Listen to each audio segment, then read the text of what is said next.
Welcome to big news. నేను మీ గౌసుద్దీన్ షేక్. ఉన్నదే రాస్తా, చూసిందే చెప్తా. వావ్, ఏమి కొట్టారు! మామూలు కొట్టుడా, వీర కొట్టుడు, దంచి కొట్టుడు, నాటు కొట్టుడు, ఏమన్నా కొట్టారా అంటూ ఇప్పుడు క్రికెట్ అభిమానులు చర్చోపచర్చలు చేసుకుంటున్నారు. ముఖ్యంగా ఐపీఎల్ అభిమానులు ఇప్పుడు కొట్టుడు గురించే మాట్లాడుతున్నారు. ఏం కొట్టాడు బై, కొట్టడం అంటే ఇలా కొట్టాలంటూ మాట్లాడుకుంటున్నారు. ఇంతకు ఏం కొట్టుడు? ఎస్, కొట్టుడే కొట్టుడు. హైదరాబాద్లోని ఉప్పల్ స్టేడియంలో జరిగిన ఐపీఎల్ మ్యాచ్లో Sunrisers Hyderabad Mumbai Indians మధ్య జరిగిన మ్యాచ్ కొట్టుడుకు వేదికగా మారింది, ఒక సునామీగా మారింది, ఒక ఉప్పెనగా మారింది. అసలు క్రికెట్ అంటే ఇలా ఉంటుందా అంటూ అభిమానులు ఆశ్చర్యపోయేలా క్రికెట్ నడిచింది. క్రికెట్ కాదు, అది ఒక సునామీ, అది ఒక ఉప్పెన. ఎస్, అక్కడ ఉప్పెన కొనసాగింది. కొట్టుడే కొట్టుడు, నాటు కొట్టుడు, వీర కొట్టుడు. అసలు ఎంత కొట్టాలో కూడా అసలు అవగాహన లేకుండా వచ్చిన ప్రతి బాల్ను కొట్టేశారు, ప్రతి బాల్ను తుత్తునేలు చేశారు.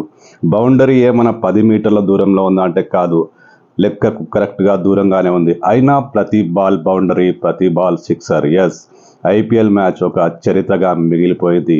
అభిమానులకు కన్నుల పండుగగా మారిపోయింది. అసలు ఏం కొట్టారు బై! క్రికెట్లో సునామీ అంటే ఇదేనేమో. బౌలర్ చేతి నుంచి జెట్ స్పీడ్లో దూసుకువచ్చిన బాల్ అలా నేలను తాకిందో లేదో గాల్లోకి లేచిపోతుంది. ప్రతి బాల్ బౌండరీ, లెక్కకు మించి సిక్సర్లు. ఒక విధంగా చెప్పాలంటే ఉప్పల్ స్టేడియంలో ఉప్పెన కనిపించింది. హైదరాబాద్ ఉప్పల్ స్టేడియంలో Sunrisers Hyderabad Mumbai Indians మధ్య జరిగిన ఐపీఎల్ మ్యాచ్లో పరుగుల జడివానే కురిసింది. ఐపీఎల్ చరిత్రలో కొత్త చరిత్రకు తెరలేచింది. ఐపీఎల్ 17వ సీజన్లో భాగంగా హైదరాబాద్లో జరిగిన ఈ తొలి మ్యాచ్ క్రికెట్ ప్రేమికులకు ఎప్పటికీ గుర్తుండిపోయేలా వినోదాన్ని పంచిపెట్టింది. ఈ మ్యాచ్లో సన్ రైజర్స్ జట్టు ఐపీఎల్ చరిత్రలో మొట్టమొదటిసారిగా 277 పరుగులు సాధించి రికార్డ్ బ్రేక్ చేసింది. ఈ మ్యాచ్లో మొత్తం 523 పరుగులు నమోదయ్యాయి. అంటే ఐపీఎల్ చరిత్రలో ఇది కూడా రికార్డే. హోరాహోరీగా జరిగిన ఈ మ్యాచ్లో సన్ రైజర్స్ హైదరాబాద్ అద్భుతమైన విజయాన్ని సాధించింది.